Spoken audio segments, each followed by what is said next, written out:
আসসালামু আলাইকুম। আজ আমি চীনের আলাদা রকম এক পুতুল দোকানে ঢুকে গেছি। মানে যেদিকে তাকাই শুধু পুতুল আর পুতুল। দোকানে ঢুকে প্রথম যে জিনিসটা মনে হলো, আমি যেন কোনো রঙিন কার্টুনের ভিতরে ঢুকে গেছি। এই তো রকমের পুতুল একসাথে দেখে মাথা ঘুরে গেল। একটা পুতুল আছে, মুখটা দেখে মনে হলো এই জন্য আজকেই ঘুম থেকে উঠেছে। আর একটা দেখে মনে হলো সারা জীবনে হাসতে হাসতে ক্লান্ত। কিছু পুতুল এত সুন্দর যে উঠিয়ে কিনে ফেলতে ইচ্ছে করে। দোকানটা একদম পরিষ্কার, রঙিন আর সাজানো।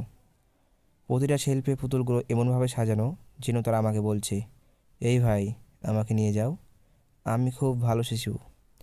এখানে দামটাও বিভিন্ন রকম। ছোট পুতুল আছে খুব কমে, আবার এমনও পুতুল আছে দেখে মনে হবে এটাকে কিনলে হয়তো লোন নিতে হবে। কোয়ালিটি কিন্তু অসাধারণ। হাত দিলে মনে হবে পুতুল না, একদম রিয়েল লাইফ চরিত্র। আমি দোকানে হাঁটছি, আর প্রতিটি নতুন পুতুল দেখে মনে হচ্ছে এটাই নিব। দোকানে আসতেই চোখে পড়ে সুন্দরভাবে সাজানো নানান ধরনের ক্যামেরা আর ড্রোন। ভিডিও করা হোক বা ছবি তোলা, যে প্রয়োজনে আসুন, এখানে পাবেন পছন্দ মতো ডিভাইস। ছোট ক্যামেরা থেকে শুরু করে পেশাদার ড্রোন, সবাই আছে সঠিক দামে। প্রযুক্তি ভালোবাসেন যারা, তাদের জন্য এই দোকানে সত্যিই এক বিশেষ অভিজ্ঞতা।